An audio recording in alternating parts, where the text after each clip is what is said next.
হেৰাই গ'ল জুবিন গাৰ্গ, থাকি গ'ল বহুতো প্ৰশ্ন, থাকি গ'ল বহুতো অভিযোগ। কোনে মৃত্যুৰ মুখলৈ ঠেলি দিছিল জুবিন গাৰ্গক? জুবিনৰ লগত পত্নী গৰিমা হত্যা গাৰ্গ নথকাৰ বাবে ঘটিল নেকি দুৰ্ভাগ্যজনক ঘটনা? ছিংগাপুৰত জুবিন গাৰ্গৰ লগত কোন কোন আছিল? অসুস্থ জুবিন গাৰ্গক জোৰ কৰি কোনে ছিংগাপুৰলৈ লৈ গৈছিল? টকালোভী বেপাৰী কেইটামানৰ বাবেই হেৰাই গ'ল নেকি জুবিন? সৰলতাৰ সুযোগ লৈ কোনে বাৰে বাৰে জুবিনক ব্যৱহাৰ কৰিছিল? টকাৰ বাবে কোনে অসুস্থ জুবিনক গভীৰ নিশালৈকে গান গাবলৈ বাধ্য কৰাইছিল? এয়া আমাৰ প্ৰশ্ন নহয়, এয়া জুবিন গাৰ্গক ভালপোৱা প্ৰতিজন অসমীয়াৰ প্ৰশ্ন। ইমানতেই শেষ হোৱা নাই, প্ৰশ্ন আছে, অভিযোগ আৰু আছে। জুবিন গাৰ্গৰ জিৰণিৰ প্ৰয়োজন আছিল, কিন্তু একাংশই স্বাৰ্থলোভী মানুহে জুবিনক কোনোদিনে ভালদৰে জিৰণি ল'বলৈ দিয়া নাছিল। যেতিয়া জুবিনক চিকিৎসকে জিৰণিৰ প্ৰয়োজন বুলি বাৰে বাৰে কৈছিল, তেতিয়া একাংশই মানুহে, ক্ষমতালোভী মানুহে, একাংশই স্বাৰ্থপৰ মানুহে জুবিনক জিৰণি ল'বলৈ দিয়া নাছিল। জুবিন কাৰোবাৰ বাবে সোণৰ কণী পৰা হাঁহ হ'ব পাৰে, কিন্তু জুবিনক নিস্বাৰ্থভাৱে ভালপোৱা সকলৰ বাবে, একাংশ অনুৰাগীৰ বাবে জুবিন গাৰ্গেই ভগৱান আছিল। কাৰণ জুবিনে কোনোদিনে নিজৰ কথা চিন্তা কৰা নাছিল। জুবিনে কোনোদিনে টকা পইচাৰ হিচাপ ৰখা নাছিল। জুবিনে সদায় আনৰ বাবেই নিজৰ জীৱনটো উৎসৰ্গা কৰিছিল।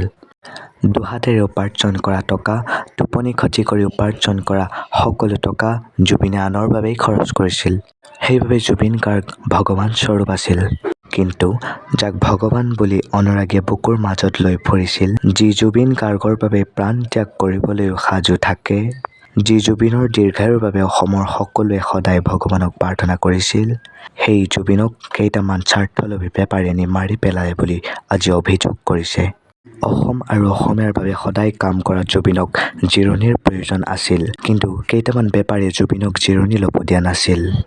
তেওঁলোকে কেৱল নিজৰ স্বাৰ্থৰ বাবে ব্যৱহাৰ কৰিছিল। জুবিন গাৰ্গে কাকো না ক'ব নোৱাৰিছিল। শিশুসুলভ জুবিনে কাৰো কথা পেলাব নোৱাৰিছিল।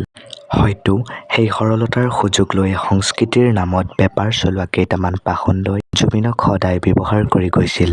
এইবোৰ অভিযোগ আজি এনেই উত্থাপন হোৱা নাই। কাৰণ জুবিনক প্ৰতিজন অসমীয়াই হাড়ে হিমজুৱে জানে। সেইবাবে জুবিনৰ মৃত্যু ইমান সহজভাৱে ঘটিল মানি ল'ব নোখোজে কোনোজন ব্যক্তিয়ে। অসমৰ পৰা লৈ যোৱা জুবিনক কিয় মৰিবলৈ এৰি দিছিল? জুবিন গাৰ্গ এটা এলাপেচা মানুহ নহয়। জুবিন অসমৰ এটা সম্পদ, এটা মূল্যৱান সম্পদ, আৰু আজি আমি সেই সম্পদক হেৰুৱালো। জুবিনৰ ওচৰলৈ যেতিয়া কোনোবাই চেলফি ল'বলৈ যায়, জুবিনৰ লগত কোনোবাই যেতিয়া কথা পাতিব বিচাৰে, তেতিয়া জুবিনৰ ওচৰত থকা একাংশ লোকে ঠেলা গটা মাৰি অনুৰাগীক আঁতৰাই পঠিয়ায়। এক প্ৰকাৰে জুবিনৰ গাত মাখি এটাও পৰিব নিদিয়ে। কিন্তু সেইসকল লোকে অৰ্থাৎ জুবিনক সাগৰত মৰিবলৈ কিয় পঠিয়ালে?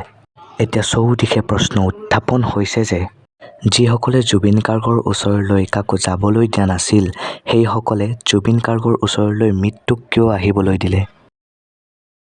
জুবিনৰ স্বাস্থ্যৰ কথা জনাৰ পাছতো, লাইফ জেকেট নথকাৰ পাছতো কিয় সাগৰত মৰিবলৈ এৰি দিছিল? এনে অজস্ৰ প্ৰশ্নই এতিয়া অনুৰাগীক অস্থিৰ কৰি তুলিছে। এয়া অজানিতে হোৱা ভুল নহয়, আৰু হয়তো হঠাৎ কাৰোবাৰ বাবে জুবিন গাৰ্গ হেৰাই গ'ল, তেন্তে তাৰ কোনো ক্ষমা নাই আৰু শাস্তি ভুগিবই লাগিব।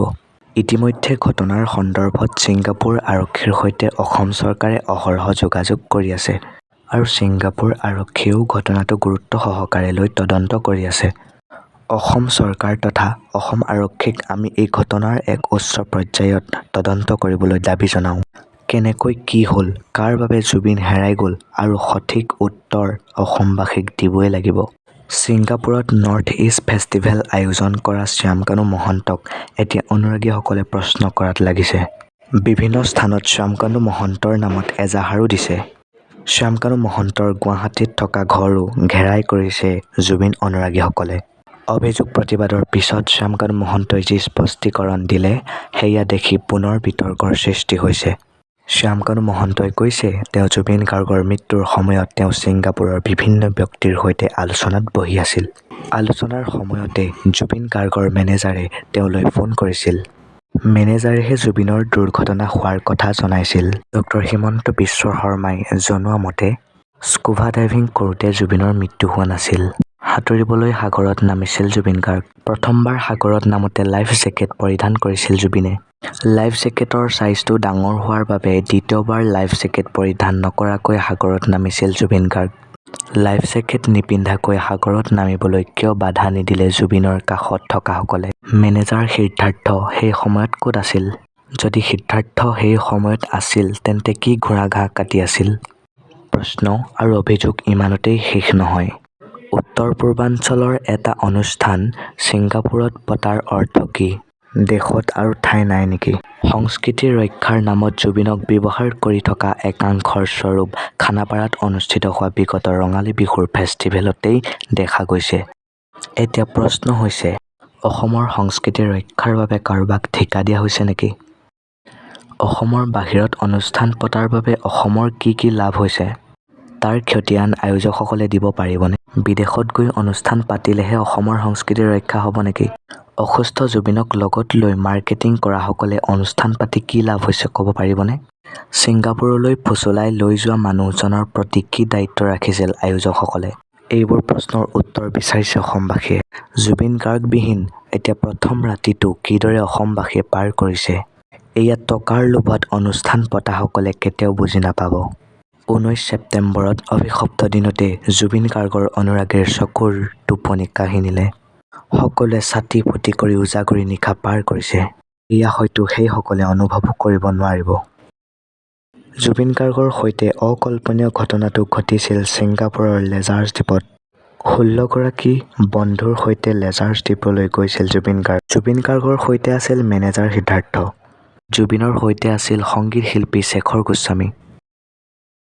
জুবিনৰ মৃত্যুৱে যিবোৰ প্ৰশ্ন আৰু অভিযোগ আনিলে, এই প্ৰশ্ন আৰু অভিযোগ আপোনালোকৰ আগত পুনৰ আগবঢ়াইছো। জুবিনৰ লগত পত্নী গৰিমা শইকীয়া গাৰ্গ নথকাৰ বাবেই ঘটিল নেকি দুৰ্ভাগ্যজনক ঘটনা? ছিংগাপুৰত জুবিন গাৰ্গৰ লগত কোন কোন আছিল? অসুস্থ জুবিন গাৰ্গক জোৰ কৰি কোনে ছিংগাপুৰলৈ লৈ গৈছিল?